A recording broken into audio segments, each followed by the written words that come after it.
जय श्री कृष्णा दोस्तों, मेरा नाम है अजय कृष्णवंशी। स्वागत करता हूं आप सभी का invincible pioneer institute YouTube channel पर।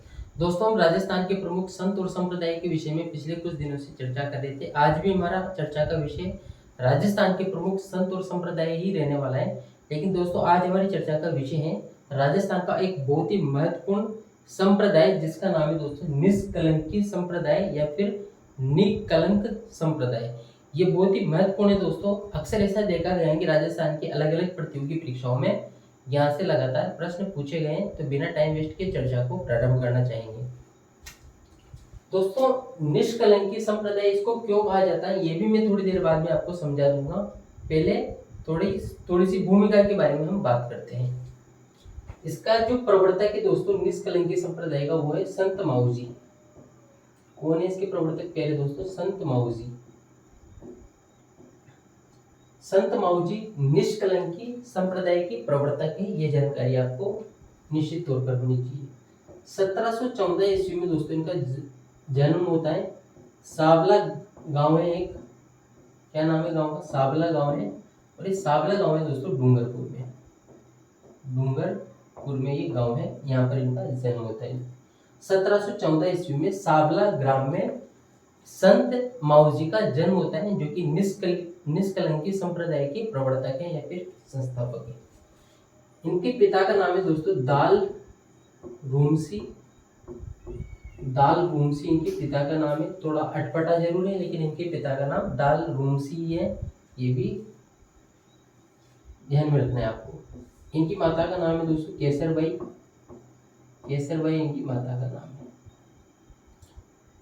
इन्होंने दोस्तों कौन सा ग्रंथ लिखा, साध का अर्थ क्या है, उपनाम इनकी क्या थे, मुख्य मंदिर कौन सा है, अन्य मंदिर कौन सा है, इन सभी की चर्चा हम बारी बारी से कर लेंगे। लेकिन अभी मेरा फोकस है कि ये संप्रदाय अस्तित्व में कैसे आया और कैसे बेणेश्वर धाम की स्थापना होती है।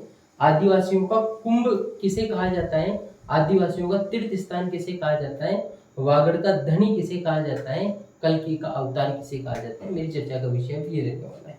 थोड़ी देर के लिए मैं यहाँ से इस चीज को थोड़ी देर बाद में लेंगे। हम थोड़ी सी बैकग्राउंड में चलते हैं। होता क्या है दोस्तों, दाल रूमसी और केसरबाई के घर में एक बच्चे का जन्म होता है। बच्चे का नाम है माऊजी, जिसे कालांतर में संत माऊजी कहा गया। 12 वर्ष की आयु में दोस्तों ये जो बालक है ये वैराग्य को धारण कर लेता है, यानी कि इसका घर परिवार में मन नहीं लगता है। तो 12 वर्ष की आयु में माऊजी घर को छोड़ देते हैं और चले जाते हैं दोस्तों सोममाई तथा जाकम नदियों का जहाँ पर संगम होता है उस स्थान पर, यानी सोममाई तथा जाकम नदियों के संगम स्थान पर ये एक गुफा में चले जाते हैं। वहां पर तपस्या करते हैं, ध्यान करते हैं, और इनको माघ शुक्ल एकादशी के दिन ज्ञान की प्राप्ति होती है। इसी माघ शुक्ल एकादशी के दिन ये सोममाई और जाकम नदियों का जो संगम है, जिसे त्रिवेणी संगम कहते हैं वर्तमान में, वहां पर बेणेश्वर धाम की स्थापना कर देते हैं। इसी बेणेश्वर धाम को दोस्तों आदिवासियों का तीर्थ स्थान कहा जाता है। और इसी बेणेश्वर धाम में दोस्तों जो शिवलिंग है वो खंडित शिवलिंग है और पंचमुखी शिवलिंग है, ये जानकारी भी हमें होनी चाहिए। मेला कब लगता है? माघ शुक्ल पूर्णिमा को बेणेश्वर धाम में एक विशाल मेला आयोजित होता है, जिसे दोस्तों आदिवासियों का कुंभ या फिर वागड़ का कुंभ भी कहा जाता है। ये सारी जानकारी दोस्तों हम एक बार बोर्ड पर लिखना भी चाहेंगे। 12 वर्ष की आयु में घर छोड़ देते हैं दोस्तों, और कहां पर चले जाते हैं ये? त्रिवेणी संगम पर चले जाते हैं। त्रिवेणी संगम पर चले जाते हैं। त्रिवेणी संगम का क्या मतलब है दोस्तों? जहां पर सोम माही और जाखम, ये जो 3 नदियां मिलती हैं डूंगरपुर में मिलती हैं दोस्तों। ये सोम माही और जाखम, ये जो 3 नदियां डूंगरपुर में मिलती है, इस स्थान को कहा जाता है त्रिवेणी संगम। और यहाँ पर ये चले जाते हैं, यहाँ पर एक गुफा में चले जाते हैं दोस्तों। गुफा में यहाँ पर ये क्या करते हैं? तपस्या करते हैं। तपस्या करते हैं तो इनको ज्ञान की प्राप्ति होती है। इनको दोस्तों ज्ञान की प्राप्ति होती है। प्रश्न उठता है कि संत माऊजी को ज्ञान की प्राप्ति कब होती है? यह बहुत ही महत्वपूर्ण है दोस्तों। माघ शुक्ल एकादशी के दिन दोस्तों इनको ज्ञान की प्राप्ति होती है। माघ शुक्ल एकादशी के दिन इनको ज्ञान की प्राप्ति होती है। और दोस्तों इसी दिन ये इस त्रिवेणी संगम पर बेणेश्वर धाम की स्थापना कर देते हैं। बेणेश्वर धाम की स्थापना कर देते हैं।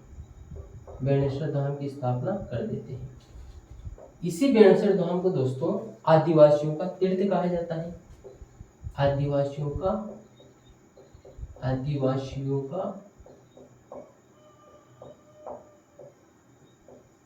तीर्थ या फिर तीर्थ स्थान कहा जाता है। बहुत ही पवित्र स्थान माना जाता है दोस्तों। आदिवासियों के लिए दोस्तों बेणेश्वर धाम बहुत ही पवित्र स्थान माना जाता है। इसी वजह से बेणेश्वर धाम को आदिवासियों का तीर्थ भी कहा जाता है। दोस्तों इसी बेणेश्वर धाम में खंडित शिवलिंग की पूजा होती है। खंडित पंचमुखी शिवलिंग की पूजा होती है। खंडित पंचमुखी शिवलिंग की दोस्तों यहाँ पे क्या होती है, पूजा होती है। ये जानकारी भी अपने को ध्यान में होनी चाहिए। इसी बेणेश्वर धाम में दोस्तों जो कि त्रिवेणी संगम पर है, माई, सोम और जाखम नदियों के त्रिवेणी संगम पर है। इसी बेणेश्वर धाम में दोस्तों माघ शुक्ल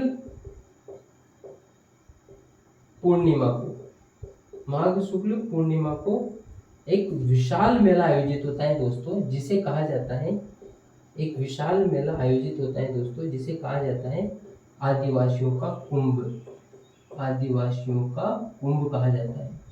आदिवासियों का कुंभ कहा जाता है। ये जानकारी हमें निश्चित तौर पर ध्यान होनी चाहिए दोस्तों। यहाँ से राजस्थान की अलग अलग प्रतियोगी परीक्षाओं में न जाने कितनी बार प्रश्न पूछे जा चुके, कितनी बार प्रश्न बन चुके हैं, और फिर भी दोस्तों हम ऐसा नहीं कह सकते कि आगे क्वेश्चन आने की संभावनाएं नहीं है। फिर भी आगे क्वेश्चन आने की संभावनाएं हमेशा रहती है। ये चीज भी हमें जानकारी में होनी चाहिए। इसे दोस्तों वागड़ का कुंभ भी कह दिया जाता है। कई बार वागड़ का कुंभ भी इसको कह दिया जाता है। एक बार फिर रिपीट करने की आवश्यकता हो तो मैं कर देता हूँ। 12 वर्ष की आयु में संत माऊजी ग्रह त्याग कर देते हैं।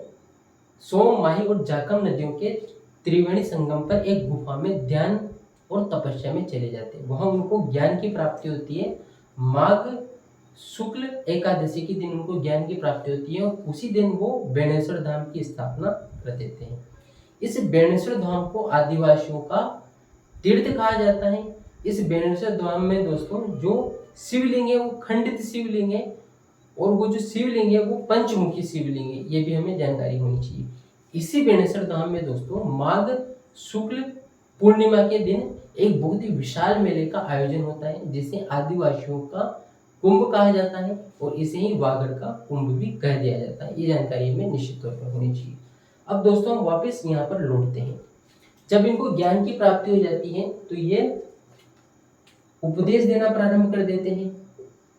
ये उपदेश देना प्रारंभ कर देते हैं, और दोस्तों जो इनके उपदेशों का संकलन है वो वाद विवाद के रूप में है, जिसे कहा जाता है दोस्तों चोपड़ा।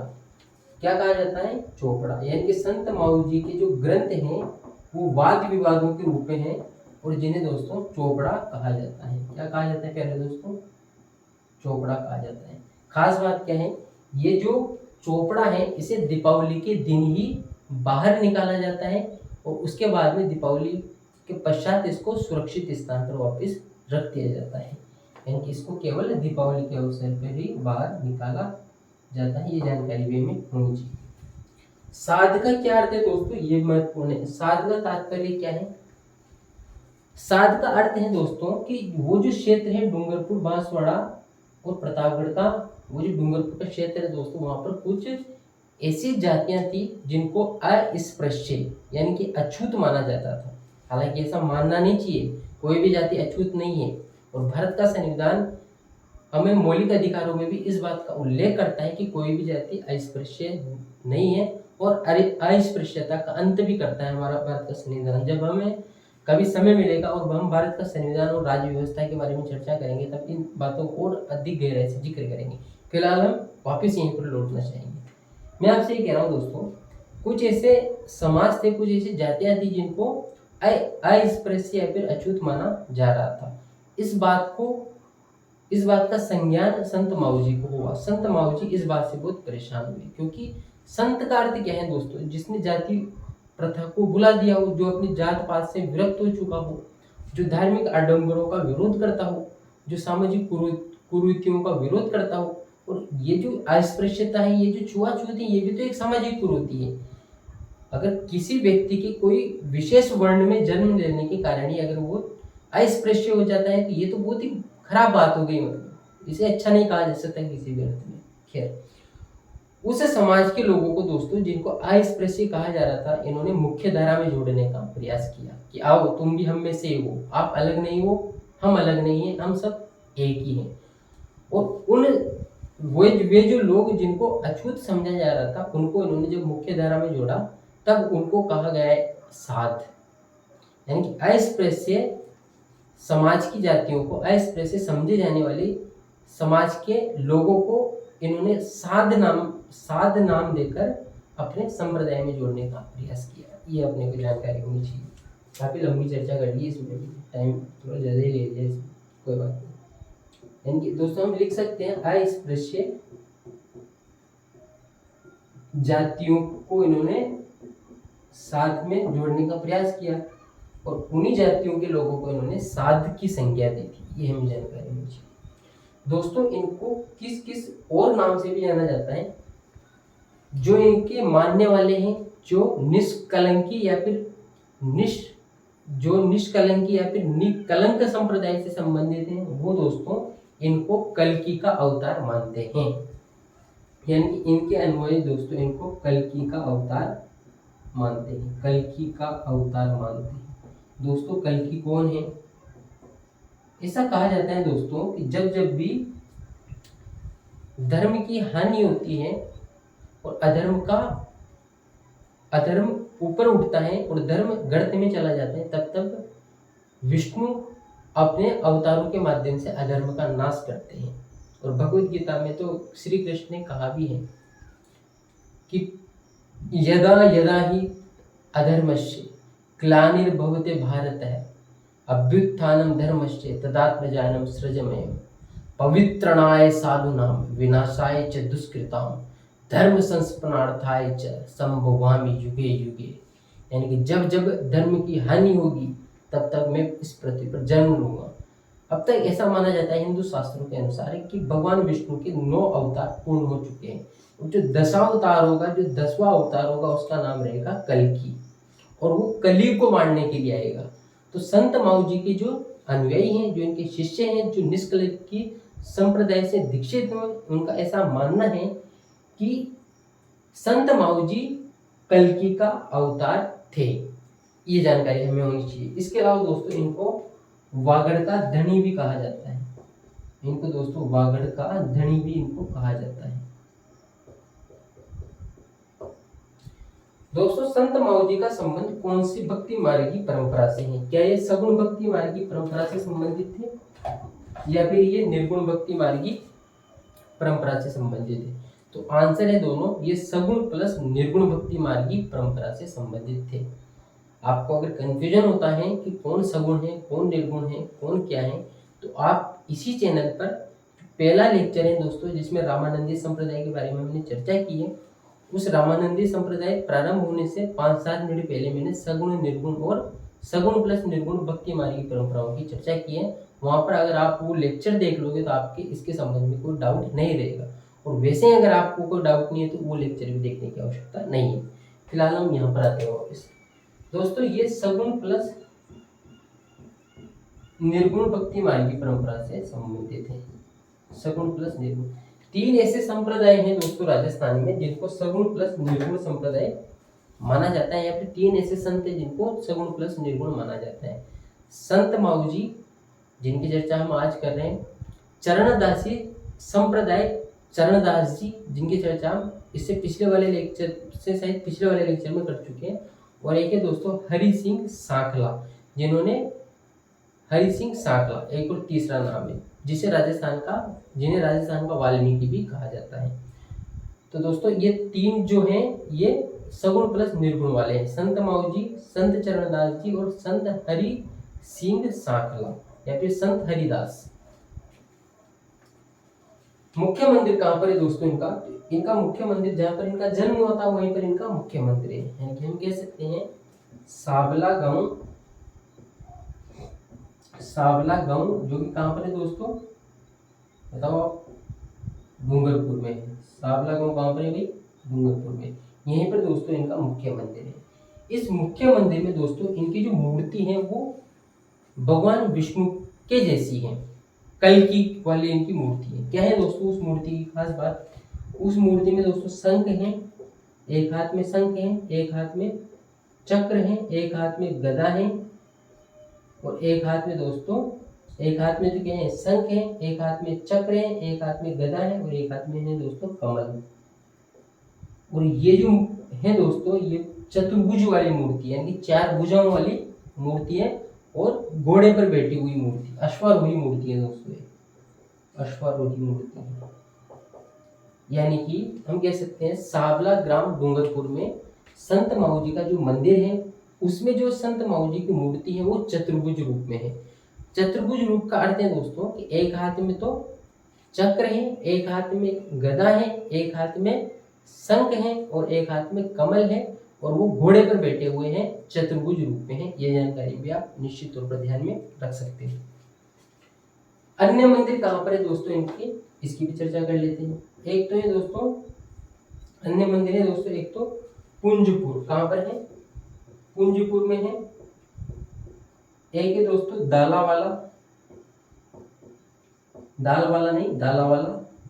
एक है दोस्तों बेणेश्वर, ये तीनों मंदिर दोस्तों कहाँ पर है? ये डूंगरपुर में है। ये तीनों मंदिर है दोस्तों डूंगरपुर में।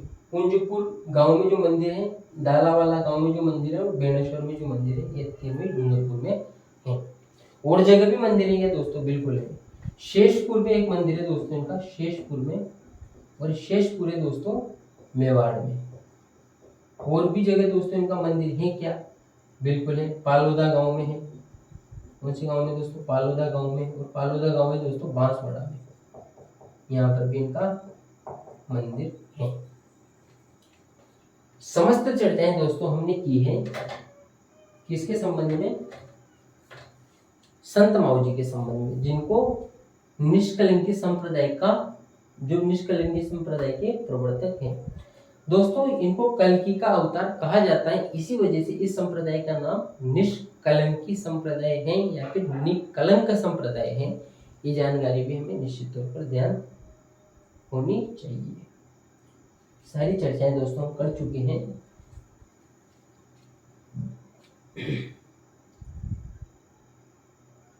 ठीक है दोस्तों, हम सारी चर्चाएं कर चुके हैं संत माऊ जी के संबंध में।